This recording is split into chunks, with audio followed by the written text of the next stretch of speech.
working on this program in the 1960s, and by the end of that decade, they had come up with a system that their psychologists were using that was accurate about 50% of the time of predicting how people would react. And I mean, that's really not very good. I mean, so that means half the time they were wrong about how people would behave.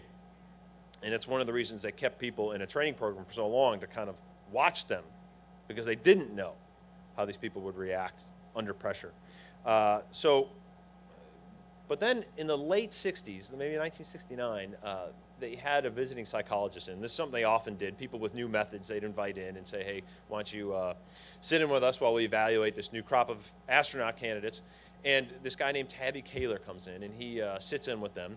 And normally, all the NASA psychologists, as somebody is drilling this candidate with questions, they're all scribbling notes furiously for hours and hours and hours. And then when they were done, they'd go back to their office, look at their past examples of people who might have reacted this way, and then, kind of write down what they think, who the person is and how they'll react and who they'll work with and all these things. And they looked over at Tabby Kaler, and he would be writing something down for 10 minutes. And then he'd put his pencil down, and then he never picked it up again. And when they were able to revisit the evaluations a year in, where they could say which ones were right and which ones were wrong about which people, NASA, as usual, was about 50% wrong. But Tabby Kaler's evaluations, the guy who wrote for 10 minutes, they were all right. Almost all of them were. He nailed the people on the nose in 10 minutes. He knew exactly what they were made of.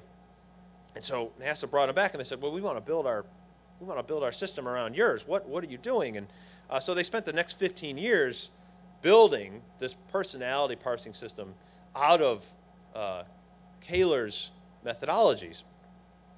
And with his help, of course, they built the most powerful psychoanalyzing bot set of algorithms in the world. And of course, they were algorithms, but they were always carried out by people, because it took a person several years to master all the different rules and nuances of Kaler's system.